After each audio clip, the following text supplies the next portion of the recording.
Welcome, Xerxes, our guest for today. I always wondered if I even pronounce your name correctly. Do I? Xerxes? Yes.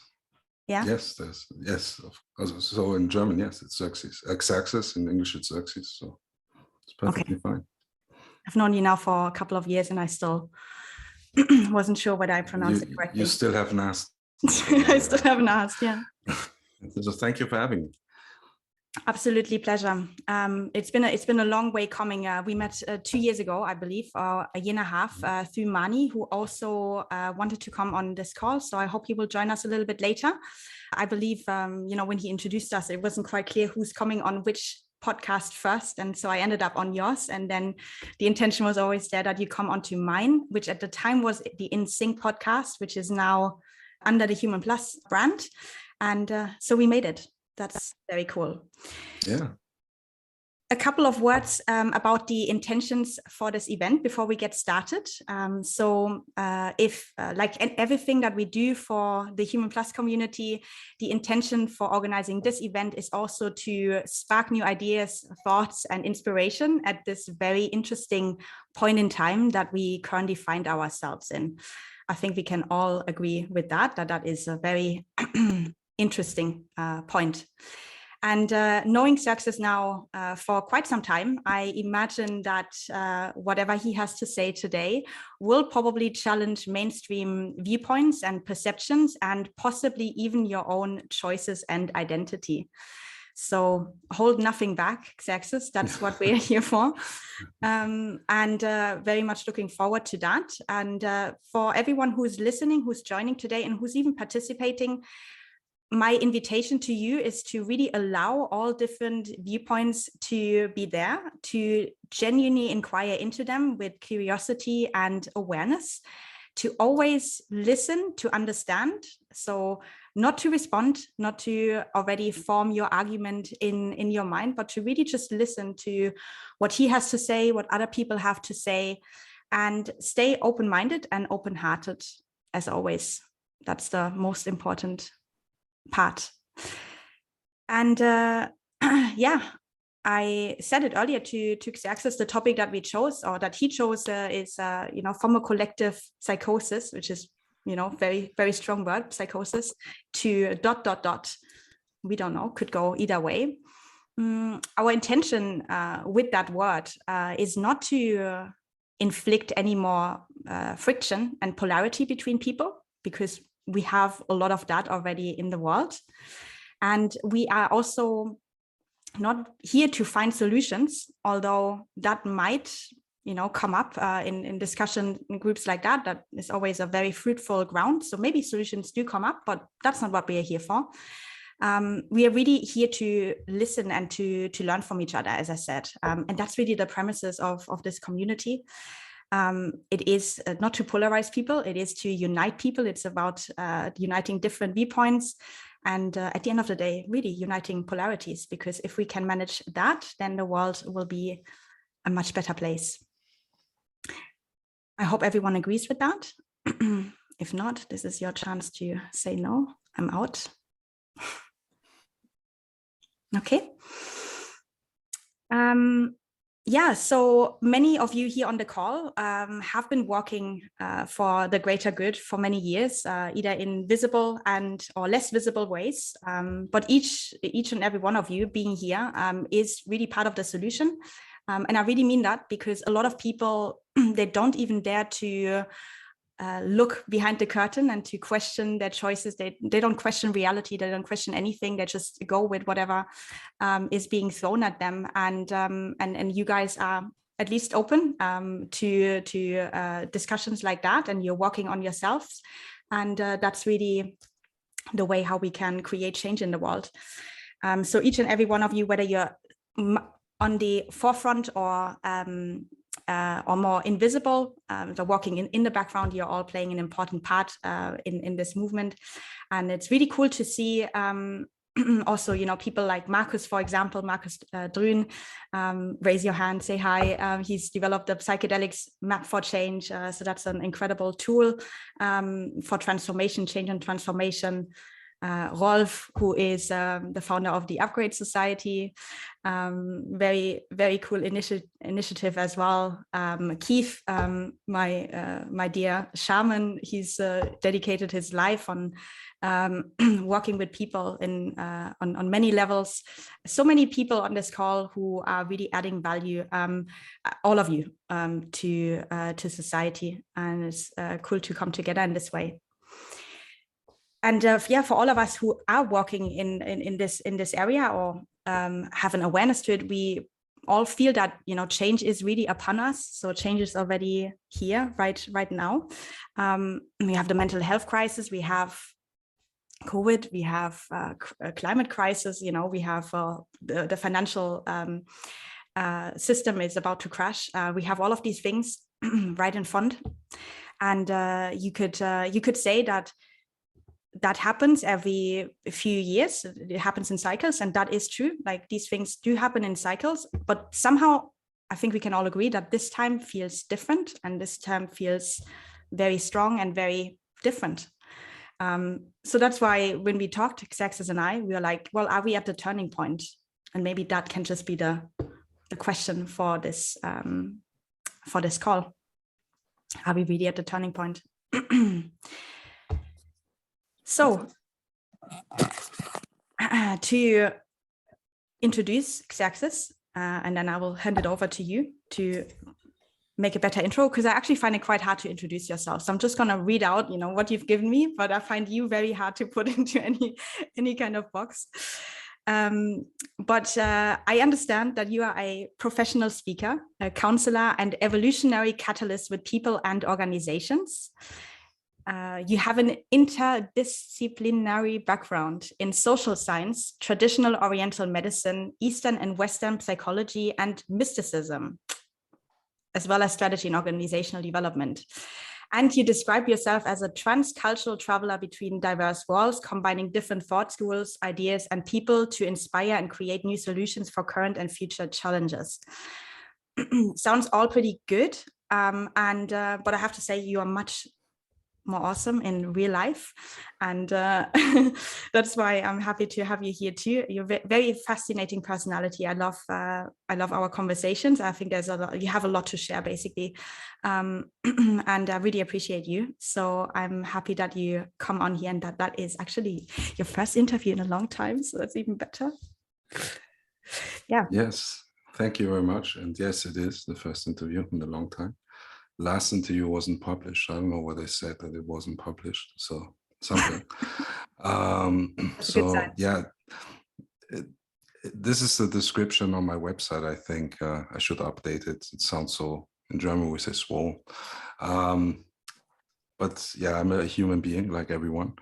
And I'm blessed to live here on this planet in an environment that is really beautiful and safe.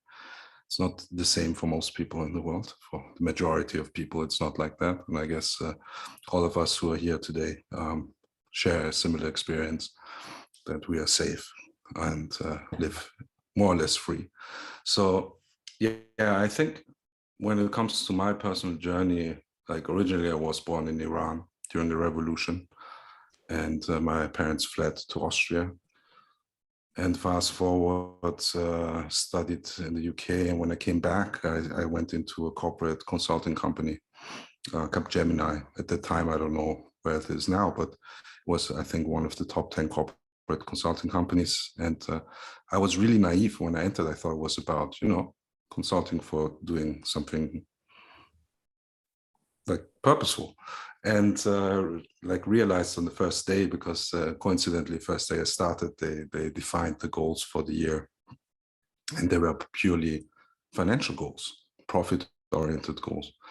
So I didn't stay longer than 3 months in that company, and then I started. So before I started philosophy, politics, and economics, and then I started studying counseling and traditional Oriental medicine and other stuff. And then I went on a trip around the world for 2 years.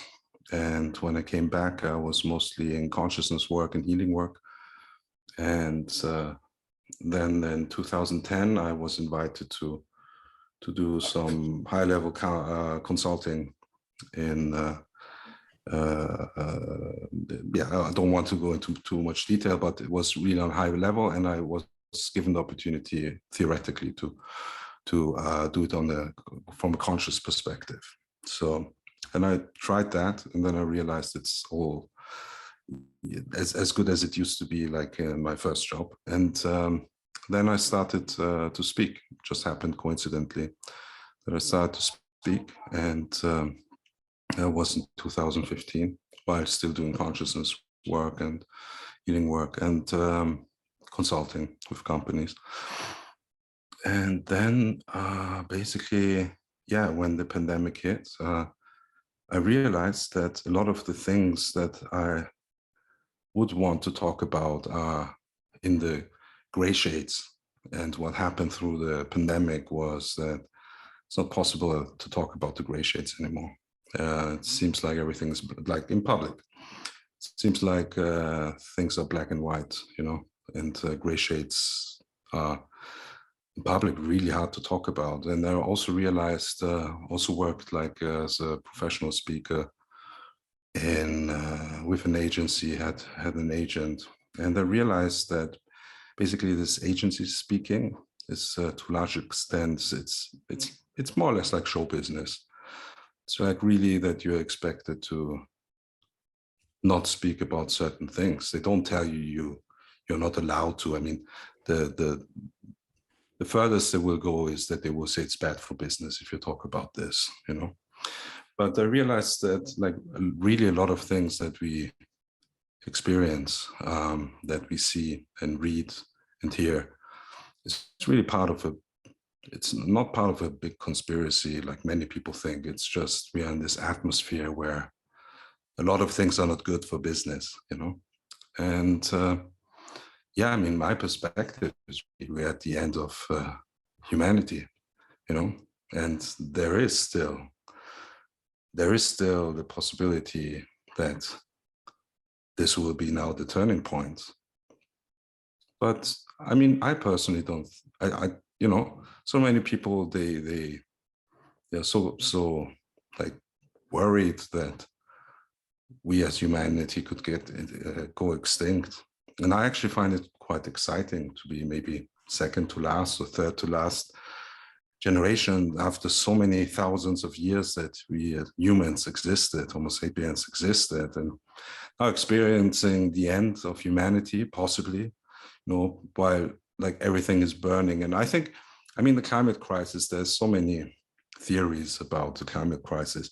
I think maybe the even bigger problem in the long run, if it's not for the climate, is how we exploit the planet, you know, independent of the climate crisis. And in any case, I mean, it just doesn't work out. It's really psychotic. While we have so many different types of crises, we still try to optimize for profit rather than doing the right thing, you know. And I always say it's like a freak show, and it's like funny to like really like to look at it like from the sideline, like a show, and see how humanity really cannot get the things together to really make the turning point at the moment. I'm not saying it's not going to happen, but it's just so funny, like in a way, and sad, of course, but in a way it's so absurd and funny again. Yeah, that we still try to optimize for profit while we are going down if we continue like this. So yeah, that's my intro. Interesting point of view. So you are on the point, you think we are going down as a species? Not necessarily. I mean, I think if we continue like this, yes, definitely. I mean, definitely. So like the day when we use more resources on Earth than the Earth regenerates every year, it's like already in June, I think, or July, I'm not sure now, when it was in 2022. But like 2 years ago, definitely was already in July. And depending on the country, I mean, I think US is already in March and other countries are later, depending on the level of development of the country and industrialization. But yeah, I mean, yeah, I don't think it works, you know. I think most people actually know it doesn't work. Actually, let's make a quick poll here. So we said that this is going to be an interactive session. So FYI, people, you can jump in at any point, you can raise your hand. Okay, there's on Zoom, there's a reaction or raise your hand, I believe, somewhere. So make yourself known if you want to say something, or post it in the chat. If you want to come up, we can bring you up on the stage here. The stage. But let's actually make a quick poll, like how where do you guys stand? Do you think we can make it at the turning point, or are we hopelessly yeah, well, we are doomed. We are doomed, and you can. Okay, Marcus, yes, come up, please. I think we'll make it, but it has to get a lot worse before the sense of urgency is there in a widespread way. And so I'm both optimist and pessimist at the same time, holding a paradox. What do you think needs to happen? Probably something similar to a Second World War, but in a 21st century instantiation, I reckon. Okay. Yeah. Okay. One question, wasn't COVID something like this, actually? It was a dress rehearsal. It was, the pain was not big enough. So we're back to normal. But I think it was, yeah, it was a dress rehearsal, I think. Hmm. Okay, Rolf, and then I bring up Katja. Yeah, no, totally agree. I think that we are on the brink of yeah. Well, I just listened today to the podcast of Nate Higgins. As you know, Catherine, I'm a big lover of his podcast, and it's such a complex problem. Even the chemicals that we use, what kind of impact they have on the longer term on the Earth, it's like amazing. And then the whole energy crisis, and then also. So I think there comes a big, long time of scarcity because we are living way too high on our energy levels, and we are all the pockets of sunshine in the fossil fuel are used for endorphin kicks, and we are totally obsessed with those kicks, and so we are totally addicted as a collective. So I totally agree with Xerxes. I think it's I think we're gonna slink, and we're going to totally in scarcity, and then maybe we can rebuild. But otherwise, it's becoming a big war and a collapse. Definitely, there's no other way. There can be, because we're not gonna change our behavior based on incentives like whatever. It should be done by a deep crisis. Otherwise, we won't change. That's not in our species. So it's on a biological level. Okay, Katja. Thank you, Rolf.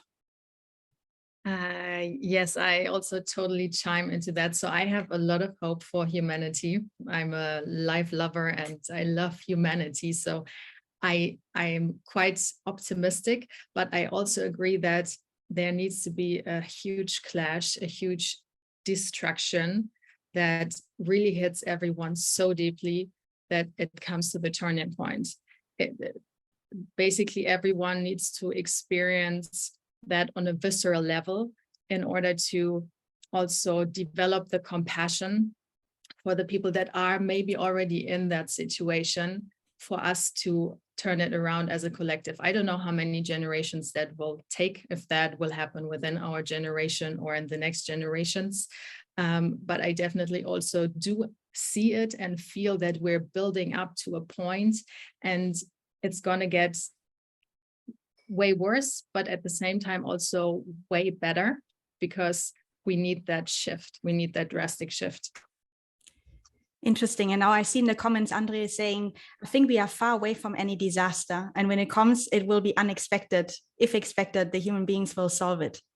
Interesting, far away from a disaster. Do you want to come up? Oh, good afternoon. I can come up. So yes. First of all, I truly believe, as everyone said, in humanity. And more than that, I believe the ability of human being to reinvent himself.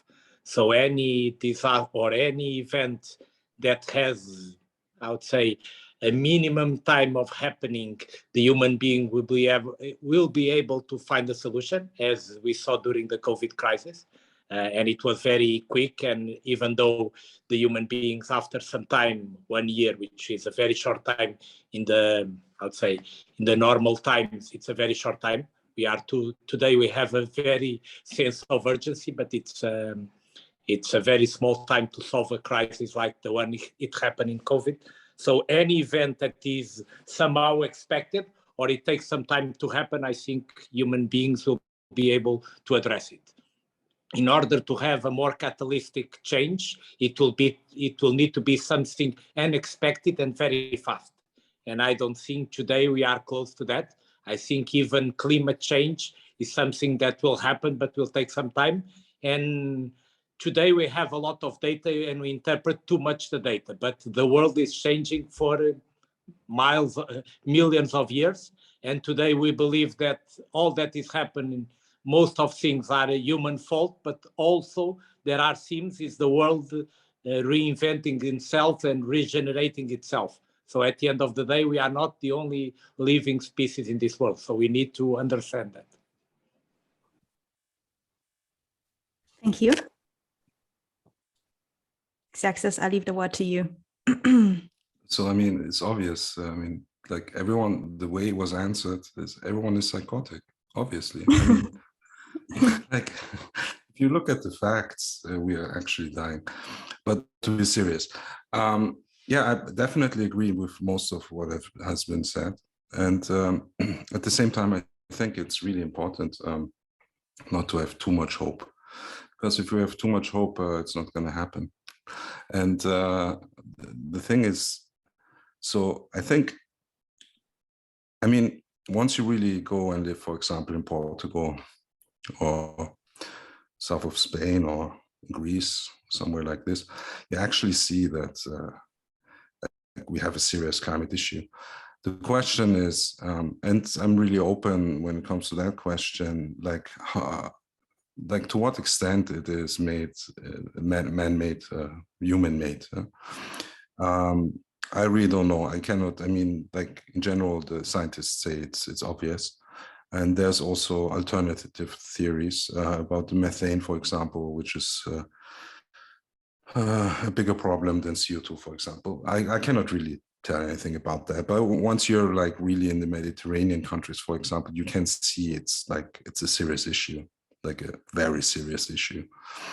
And for me, like, I had this funny conversation with, a very short conversation with the mother of my child when we talked about Christmas presents in front of our child, and she told me she still believes in the magic.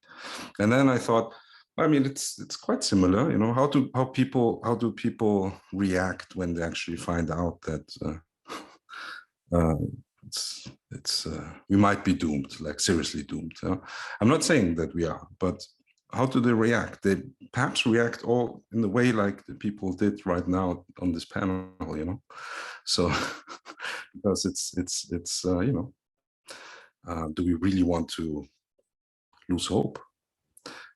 And at the same time, the thing is that I seriously believe in, I don't think it's a matter of generations. I think it must happen during our lifetime. And things sometimes really happen quite suddenly, you know, and quite spontaneously. And I think what needs to really happen is that there's a quantum leap in consciousness on a collective level. Yes.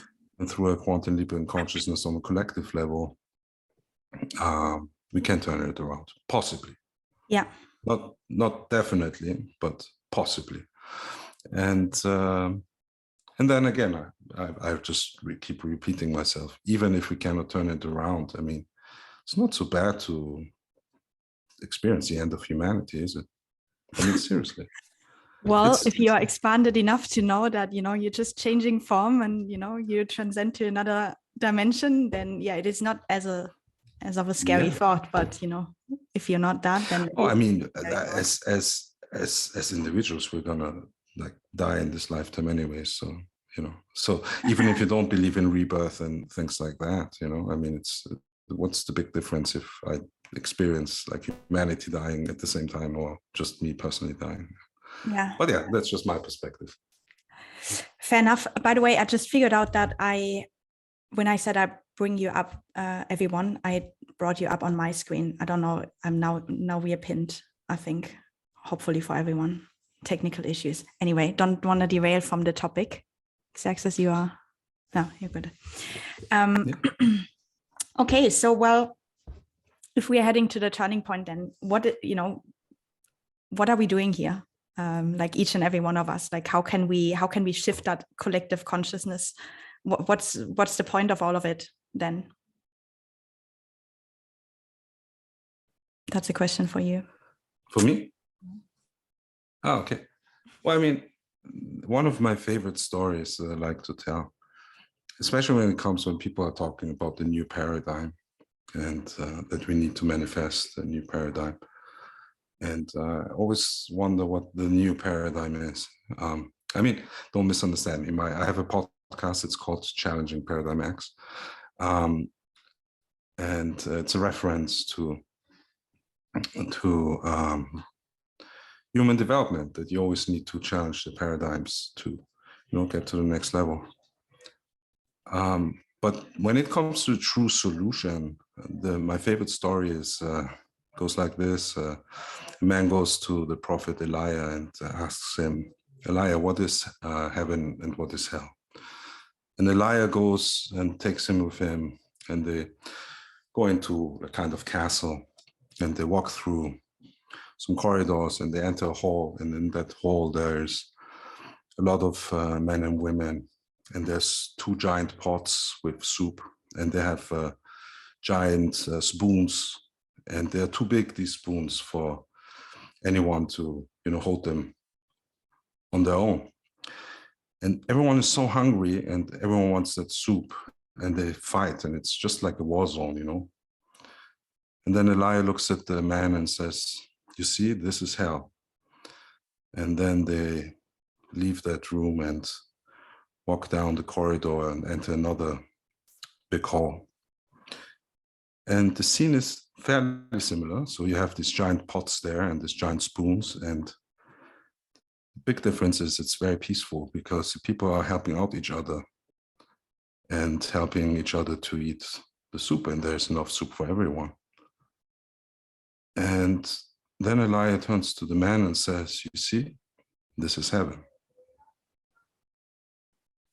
And the reason why this story is my favorite story, one of my favorite stories, it's not my favorite, but one of the top 5, I guess, is because it's like so obvious. I mean, if we talk about big solutions, I mean, it's so obvious. Like, it's all about cooperation, collaboration, helping each other. Mm-hmm. We don't need a new paradigm, It's so simple and basic from my perspective. Maybe it sounds too simple, So, yeah, this is going back to the basics, collaboration, love. Yeah, that is very true. And then that goes back to also what you said about that shift in consciousness that needs to happen, right? Because when are people more willing to be in collaboration and co-creating solutions, is when they are aware of what is that we are actually interconnected, the state of humanity in general, and that is you have to have a certain consciousness for that. And I think we can all, like most people here on this call, walk in this area or would agree at least with that thought about raising consciousness is the solution. Yeah, I'd be curious to know if other people what else people think could be the solution to prevent the whole thing going down the drain.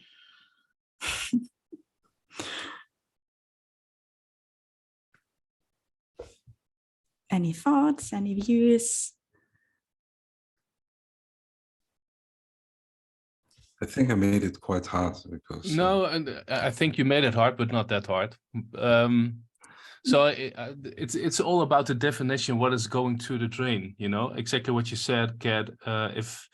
If we are not in relation to time and not in relation to form, and we are the universal collective energy, and what kind of way we manifest is the way we learn in conversation with each other as existing systems, then it's not that relevant that that the Homo sapiens will not exist, or that life will eventually exist, as long as the damp is there and the oxygen is there. If we fuck up that also, then we are definitely doomed. There's no life at all on this planet. So this is, I think, my biggest concern, that the oxygen is not any longer on this planet. But if we survive, is not that relevant for evolution purpose. So I don't care, because it's just a form. And even if this is just my lifetime of maybe I become just 50 or 60, then that's also okay. I think if you live your life per moment. Today I just coached 18 students of the technical university, and they were having tears in their eyes when they got out of the place that we coached them. And they are technical students, and we touch each other's souls. I gave them some feedback on their presence, and that there's just love, and that they are, if they have a hurdle to take to stand in front of an audience to present their technical presentation, it's a touch of souls, you know, it's a touch of souls, and be out there and show yourself, show up, take the talking stick, show up, be there. And whatever happens afterwards, happened afterwards. It's not that relevant. It's not that relevant. I am not relevant. So if I'm not relevant, how relevant are you? In the end, we are a collective, a collection, even a collection of energies in a kind of form. And our ego tries to give meaning to it, but it's totally irrelevant. So I don't care. I really love Ricky Gervais in this. He's really, I don't care. Honestly, he doesn't care. And that's like the right attitude. And I think, Xerxes, you have the same attitude in a way, because it doesn't matter. It really doesn't matter. Our ego tries to tell us that it's really something that we are living, but you're not that special, you know? Mm-hmm. And as humanity, we're not that special. And if you can be okay with that, we're just all fucking around and trying to make something of it, and try to get new concepts and ideas where we can believe in, whatever that may be. So, and if you can just see the playing an anxious child that is trying to grip itself to a certain reality to find its path, to find out there is no path, there are no words, there are no concepts, so it's all okay. Any form is okay, because that's exactly the form that it should be. So I don't freaking care about dying. That's really, I don't care. So I think it's beautiful, and if you can be in that state, then everything is welcome, and anything can emerge, because there's no projection or deeper anxious anxiety to have something so you can feel okay with yourself or whatever. So I don't care. Every day, and I stood in front of a train when I was 90 to kill myself. I then made the decision, I'm gonna change my life and live it on a different way, and every day I live to the fullest and to the max, and that's what there is. And if I'm dying tonight, I don't care. Actually, I don't really care. So, and that's, I think this is the attitude. But this is an attitude that works for me, at least. So I shall be more polite, sorry.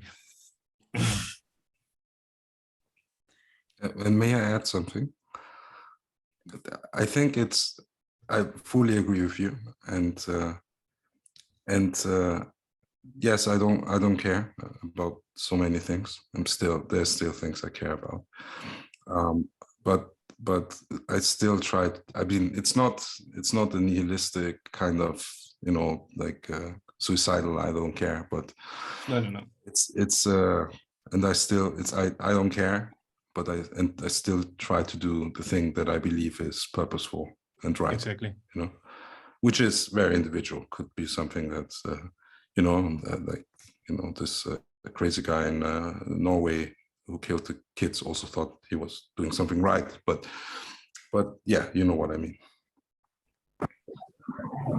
Add Katja to the spotlight, who wanted to. Yeah, thank you. Well, I find this conversation like super inspiring, and what you just talked about reminded me of many experiences I have throughout plant medicine journeys, where when you're in this expanded state of consciousness, you notice that like everything makes sense. And at the same time, the existence is so pointless and so senseless.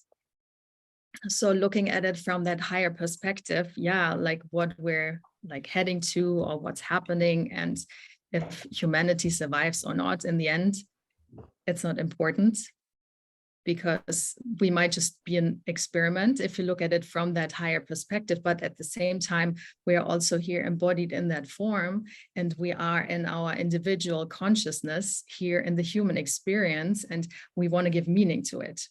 So why are we here, and how are we best using our time? And I think that's where it comes in, that most humans probably have the intrinsic need to create something that's better, or to have the drive to create a paradigm, a world, a life, how they would want it to be, how they aspire it to be. So it's kind of this paradox that at the same time, it makes no sense, but still, as for humanity, but as a human being, we need something to make sense for us, because that's what keeps us driving. And that's why we're doing the things that we're doing, why we believe in our work, and in the hope of raising collective consciousness that something might change in the end.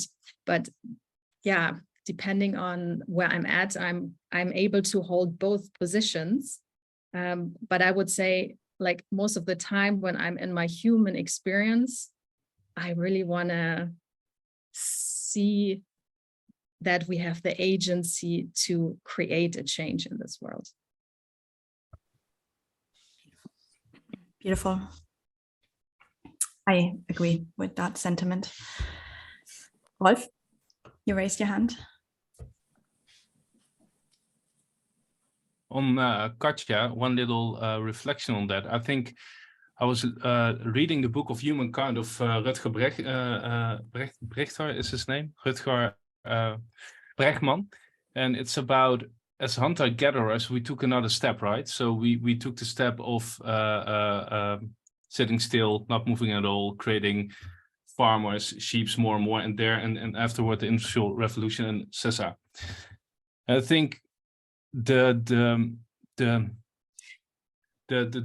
pathways that I feel is that I really want to be sensible and sustainable and regenerative, and that is a hunter-gatherer feeling before that time, you know, when we were in tune with nature and that kind of stuff. So I do a lot with Nora Bateson, with systemical and cybernetic and that kind of stuff. And we are born in a paradigm which is defined by concepts that we don't fit any longer. We never fit it in because that's not our nature. And now we are in this. When I saw Matrix in 1999, I totally thought that I was fucking Neo. Like, huh?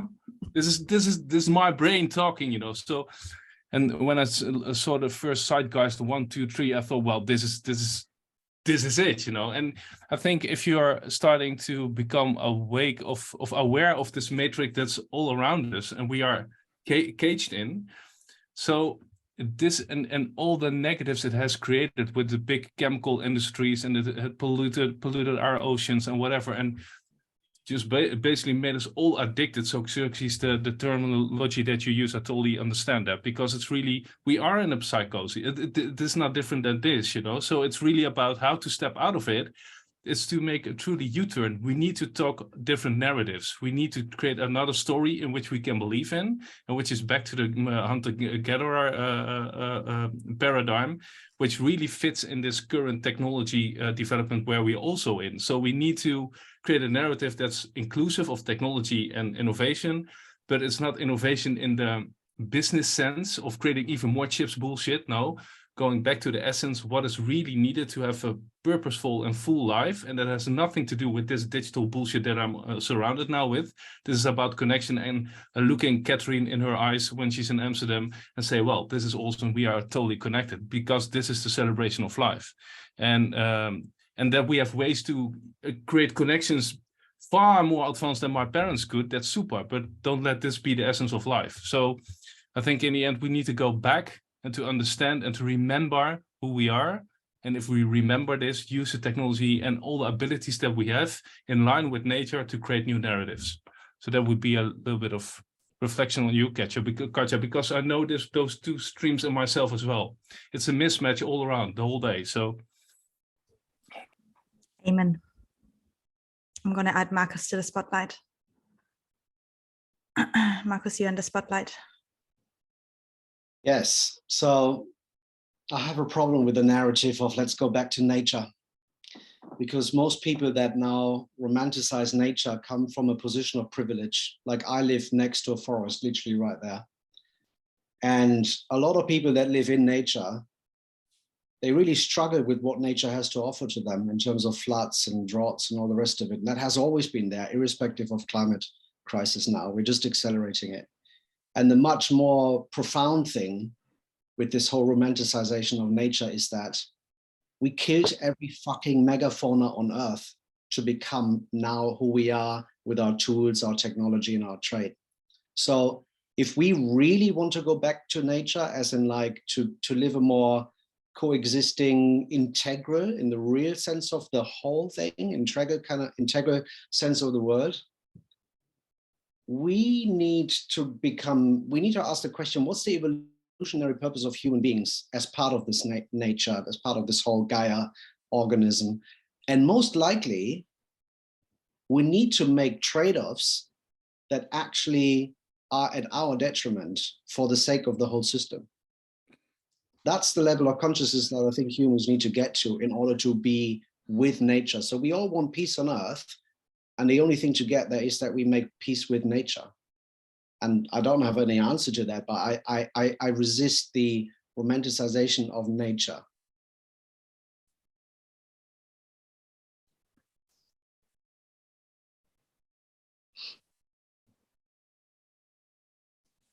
Thanks, Marcus.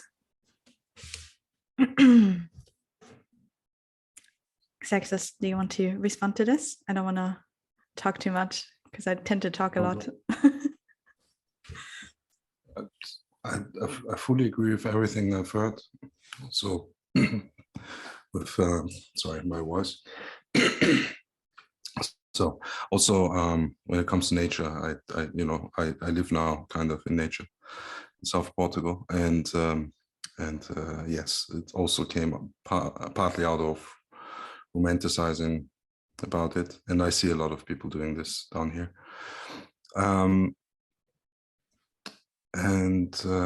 Yeah, I think generally the question is, I mean, what's the purpose of humanity? What's the purpose of us as individuals, of course? And I guess everyone knows simulation theory. If not, it's this idea that we live in a simulation. And actually a lot of very intelligent people who are not so much on the spiritual side actually believe that we live in a simulation and that it's very likely. And now I don't want to speculate about if we live in a simulation or not, but just as a thought, that what came up these days was just as a thought experiment, if we actually really live in a simulation, if this was a computer game that we live in or an experiment by someone who has the simulation running, what would be the end goal?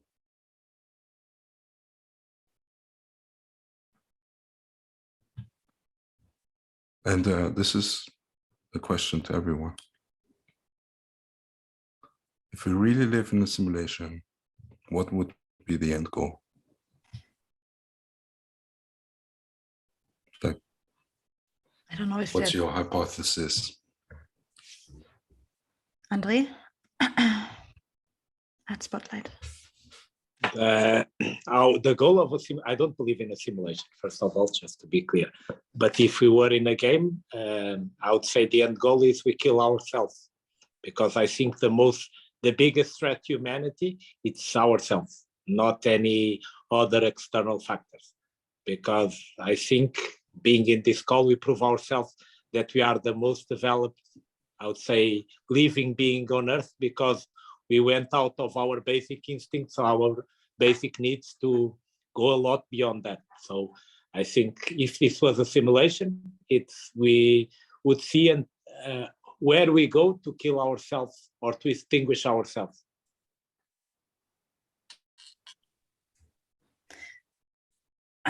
I don't even know if there's first of all, thank you, Andre. for me personally, what comes up is I don't know if there's an end goal to the simulation at all, whether it's just about experiencing life, you know, because then again you have to ask yourself, like, who is playing the game? Well, is it observe what's happening? Is this a way to experience through our senses, you know, through everything, life? Yeah. So the observer observing itself. No, not the observer. There's the creator observing itself. Anyway, that comes up for me. So I don't know if there's an end goal. Katja and Rolf, you can just speak. Yeah, same for me. Like when you said that, Xerxes, I was like, what if there is no end goal? Who says there needs to be an end goal? This is also such like an mental concept that there needs to be an end goal. What if this is just consciousness doing its thing and looking what is happening from that? So that's how I view it.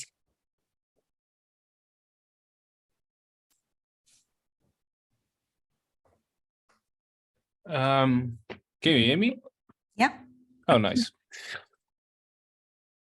I think from a systemical point of view, then it are systems in conversation with each other. And this is something I tend to understand slowly. And when I think I understand, I come along that I don't understand shit about it, but still. So in a way, I don't know, because it's far more complex than a linear thought about an end game. And what is the end game? What do you understand about end game? Then we have to define what end game means. And then, so I think it's a super interesting, provoking question in which I can at least think of 10 answers, which are all incomplete and totally irrelevant. So if I'm doing this, then at least what you have done is that my internal conversation in an intercontextual approach is creating movement. And if there is a purpose, then movement is the purpose. And towards what purpose this movement is, that is fairly irrelevant. Because we do not have the mental capacity to reflect on this. It's far too complex. While we are a complex system for ourselves, we are not able to, from our neurological standpoint, to reflect on such a question in such a big context. So I think the end game is to just accept that we are not able to find the understanding of what the end game in the end means. So that could be the end game then.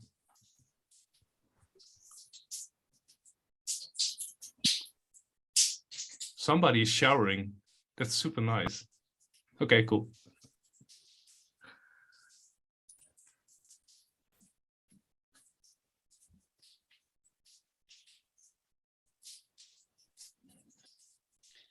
Yeah, so like, since no one is talking, I do some. Yeah, it's like, this was a new thought, so it's very, very interesting to hear what your thoughts are. Thank you for that. And again, I agree with everything.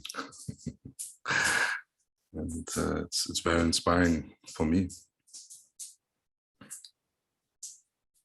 It's not, couldn't read the chat. What did you say? Oh, I'm on mute. I said, I'm sorry to interrupt.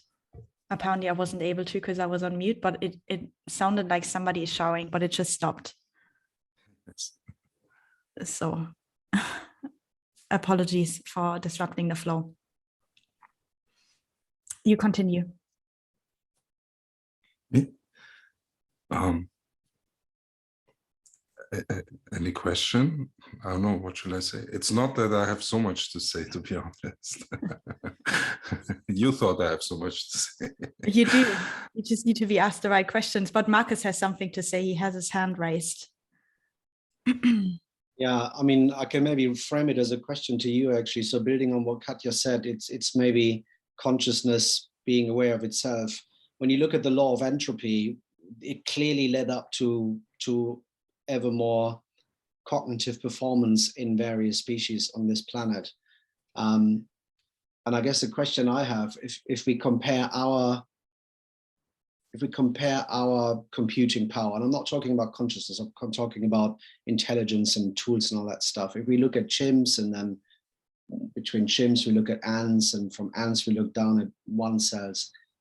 If we actually do if we do the same in the upward direction, if we go 100x and 1000x and 10,000x in terms of intelligence above us, I guess the question to you is, do we think that that will happen in meat suit space?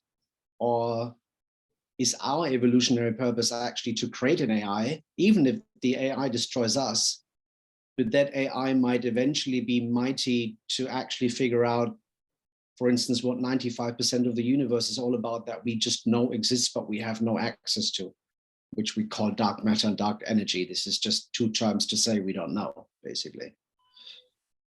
So that's, do we think meat suit space is a good continuous evolution, or is it actually for us to do an AI that can really get anywhere in the universe instantly and figure out what the whole thing is about?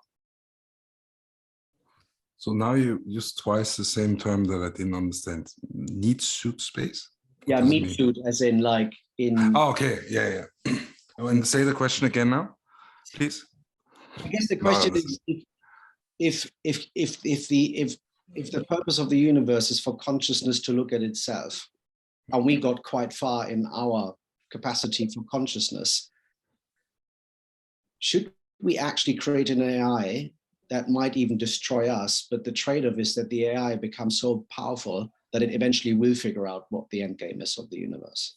Or should we just continue being humans, and in the stoned ape theory just become, I don't know what comes after humans, but it seems to take millions of years for something else to come after the last one. So you're asking me a question that God should be able to answer if you believe in God. And I don't believe to be God, but like I have one idea, which as a human being is just an idea. I would think that consciousness, like our consciousness and the collective consciousness, already knows everything and will know more than the AI. I would guess, but I don't know. I'm not God. But yeah, I think like when we talk on this level, like the true consciousness knows everything. I would believe, you know. And I guess some people on the panel, maybe all of the people on the panel, have these experiences of I don't know how to call it properly, infinite consciousness maybe. And it is infinite, you know. So you can have this through different types of meditation or breath work or plant medicine or even chemical medicine. And whoever had this experience already, I think I think it's even wrong. I had this experience at least once. I was so fortunate. It's not even thinking anymore. It's knowing, and it's even beyond knowing, you know. So there's no question. But now we are already talking on a level that I don't know if someone external who listens to what I'm saying is like, what is he talking about? No, it's like, what the hell? Yeah, but I think. So if consciousness is observing itself, then one hypothesis is that it finds it very amusing, like what those humans are doing. Like, this is what I believe. I don't know, of course. Yeah. Well, then let's actually move our focus a little bit to the turning point if we make it. So what could life on Earth actually look like if we make that necessary shift in consciousness now. And what more positive things could potentially await us to experience a more joyful existence here on planet Earth, as long as we are around. Any views, Xerxes?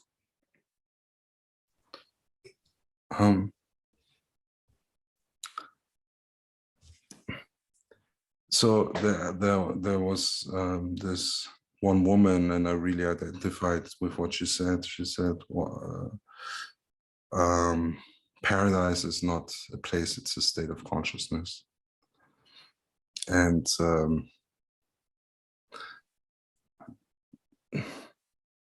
I think every single one of us already had this blissful moments. I guess I hope every one of us already had these blissful moments where our state of mind and also the chemicals in our body that create this type of experiences. There's no, it's so many different types of experiences,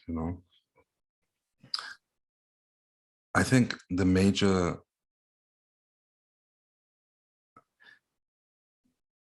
question is really, how do we keep our body healthy? And by body, I mean Mother Earth in this respect, And then it's like the same as us as individuals. I mean, as long as we are fairly healthy, we don't need to be in perfect health, but we can experience so many beautiful things. And if we look at the big level at Mother Earth, as long as she's healthy, the experiences are so manifold. So it's really hard for me to give one concrete answer to that, But yeah, I think the key, what I want to say is really, like, paradise is not a place, it's a state of consciousness. And similarly, I think love is not a feeling, it's also a state of consciousness. And there's a big question if artificial intelligence could have feelings, and there's a lot of hints that it could potentially, but let's just pretend it cannot have feelings.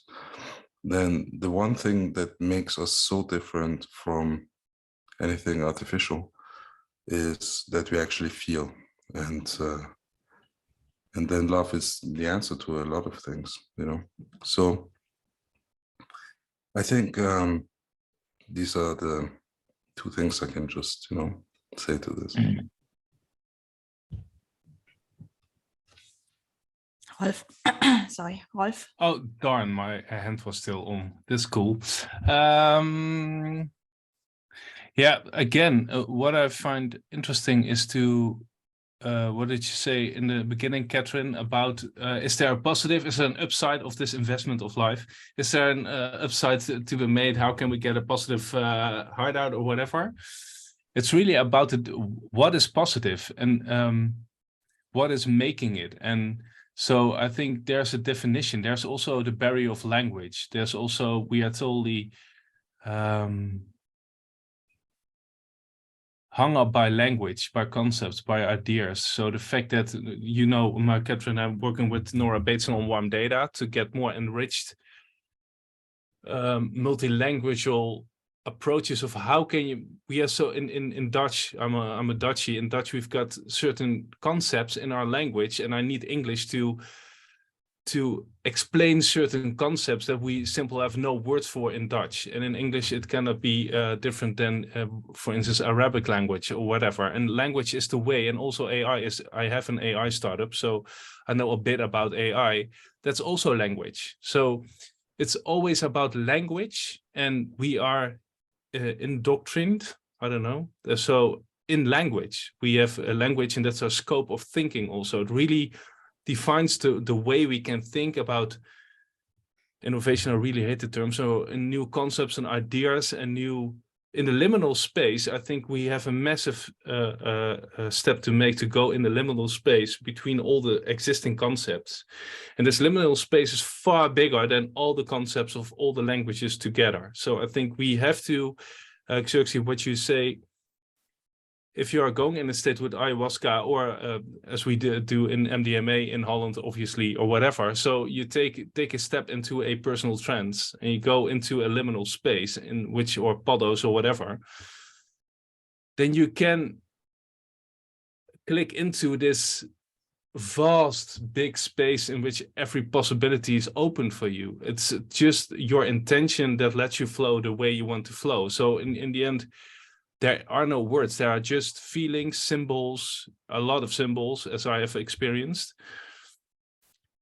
And when it becomes language again, it becomes knowledge, then it loses directly its richness. So if we tend to go to language and we can tend to go to this kind of conversations, on a deep level, we are totally connected. We totally understand each other. I know for sure. I know this for big, otherwise we wouldn't be here. But when we start talking, then there's dualism. There's whatever is happening. And that is the reason that we have wars. This is the reason that we are protecting and doing stuff that we don't have to do. We just have to look at each other, be with each other, and being in awe with each other of the manifestation of the person that you are. I would love to have such a beard. That's like amazing. Just bow for you. So that's like amazing. This is like beautiful, you know. So let's celebrate life. Let's celebrate each other. I think this celebration is life, and this is definitely love, you know, and the celebration of our own inner magic that we can just step into when we use this unlocking of this conceptual thinking pattern that we are harnessed in. So I don't know exactly what to say. I think, and this is, I think, also the essence. It's in the liminal space there it should be done, and there are no words in the liminal space. There's only sparks of dust and sparks of stardust, you know. So this is the amazing and amazement, and this matrix tries to pull us back with everything, with everything that we are doing, setting up businesses, creating profit, what you said, whatever. Obviously, I've got to pay my rent as well. But we need to spend more and more supply time with our optimized systems to step into the starter space, to step into liminal space. I think I work for 50 hours a week, and I do like 20 hours of video podcasting, listening, being in communities like this every evening. Over 2 hours per day is the minimum, just to get out of this space, be filled with other stuff than my own bullshit stuff. I know my own bullshit stuff. It's not that relevant. So I need to not to get rid of it, because it has its values. My background, my family, where I come from, it has made me like this. It has created this concept about who I am. And it's relevant maybe for you in a certain way in a moment, but your story is far more interesting for me than hearing my story. So this is the liminal space. And let's not talk, let's just see and be, you know. In this, it can happen when we are speaking. So I will shut up, obviously. When we are speaking, it cannot happen. Life. It cannot emerge.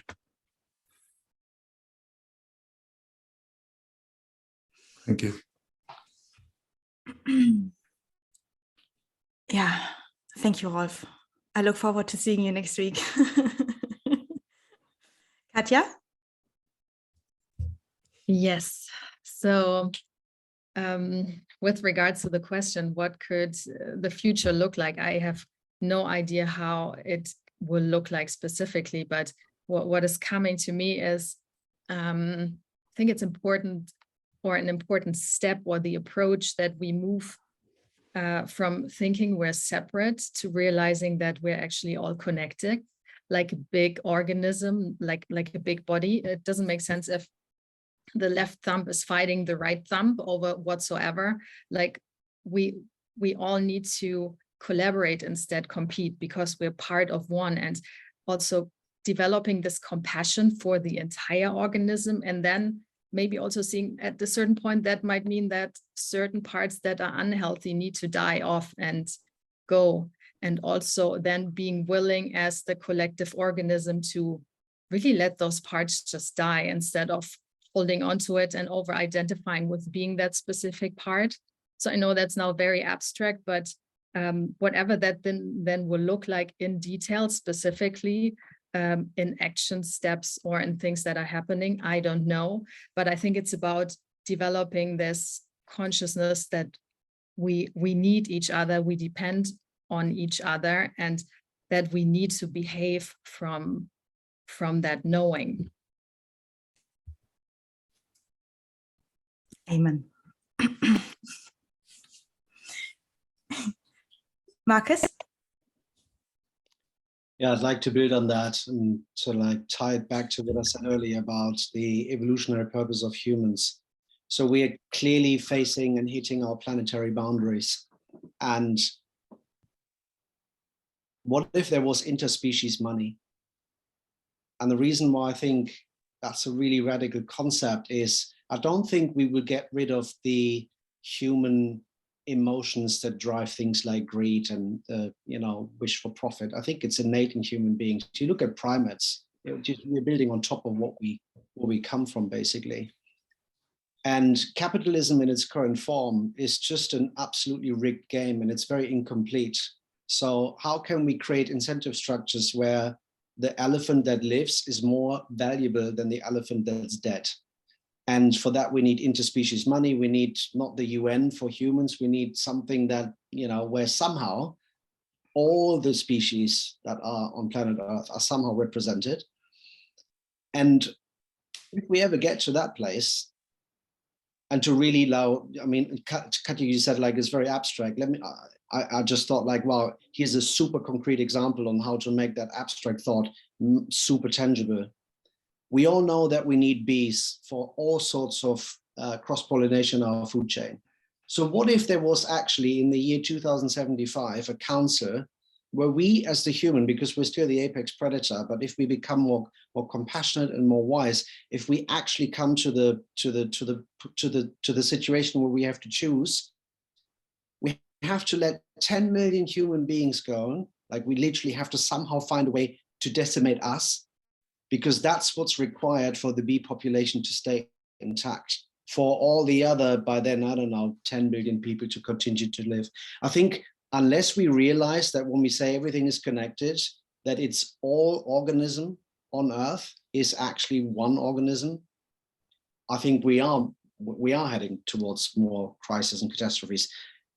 And currently, we clearly do not have the level of consciousness and ethics to even think that. But that's, for me, what it means like everything is connected. It's a finite planet, and we have to make trade-offs.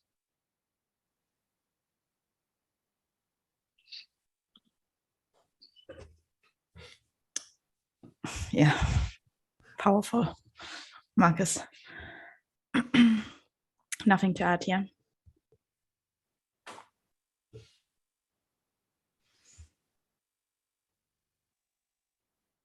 So where do we go from here?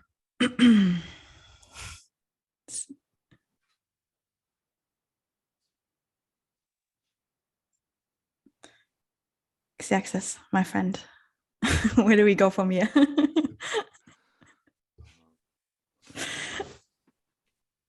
can tell another story, my favorite one. Please. So, I mean, maybe some know this story. I really tell it often. So, and yeah, maybe someone has already seen something from me online. And so my favorite story is the story of the bird. And the story of the bird goes like this. There's a village far, far away, and there is a seer in this village, and he's loved by the people because of his wisdom. And then there's the people in the village, the clerics, and they don't really like him because they want the people to believe in them and not the seer. And so one day one of them has the idea. He goes to his friends and says, you know what, next time the seer is in the plaza, in the how to say in English, now the Persian word comes into my mind, in the public space, basically, and everyone goes to him and asks him for his wisdom, I will go up to him with a bird in my hand, and I will go to him and say, oh, great seer, I have a bird in my hand. Is it dead or is it alive? And when the seer says the bird is dead, I will open my hand and the bird will fly away. If he says the bird is alive, I will squeeze my hand and the bird will be dead. So in any case, the people will see is not so wise. So that day comes, and the man goes up to the seer and says, "Oh, great seer, master of wisdom, I have a bird in my hand. Is it dead or is it alive?" And the seer looks at him, smiles, and says, "Well, my friend, this is all in your hand." So, yeah, I think that's the only thing I can say now at the end. Yeah, so true. Everything is in our hands. I feel like that marks a good conclusion almost, because, you know, you can't really come to conclusions on, I mean, there's not one final outcome conclusion that we can reach tonight. And it was never the intention as well. It is to spark the conversation, the thought process, the inspiration, to connect with like-minded people, knowing, you know, we are all feeling it. No one has the answers, and it's okay. And yet it does give a certain comfort knowing that you guys are out there and willing to share and discuss, and open minds and open hearts, raise consciousness. Maybe we come back in the next incarnation, see some of the fruits of our labor. Be nice. Yeah, right. Oh, Catherine bullshit mode. Yeah, let's go there. Let's do that. That's a super good idea. Could be. Oh, yeah. Yeah. Are we at the turning point? I'd say yes. I would really love the track of the Doors. This is the end. This is like a beautiful moment to start in that track, right? Not? Okay. Catherine is like... You mean the end of this call? The end of the planet? No, the Doors. Then with that song. And then if you say, well, is this the turning point? And then starting that track of the Doors. This is the end. No? Okay. I don't know the song. Oh, really? Oh, my God. Yeah, you know the song, definitely. You know, everybody knows this song, obviously. Okay, I don't know many songs. Anyway, I don't listen to a lot of music. Cool. So I think we are always on the turning point, but it really depends. Are we taking the turn or aren't we taking the turn? Yeah. So there is no way to not be on the turning point. We are always at the point of a ball pen or I don't know. We are always on the point of choices. Like we tend to take the linear choices, what's most logic. Mm-hmm. But in the end, we can do a U-turn now. Now we just can stay for the upcoming 12 hours saying nothing in the school. That would be totally awkward. That's a U-turn.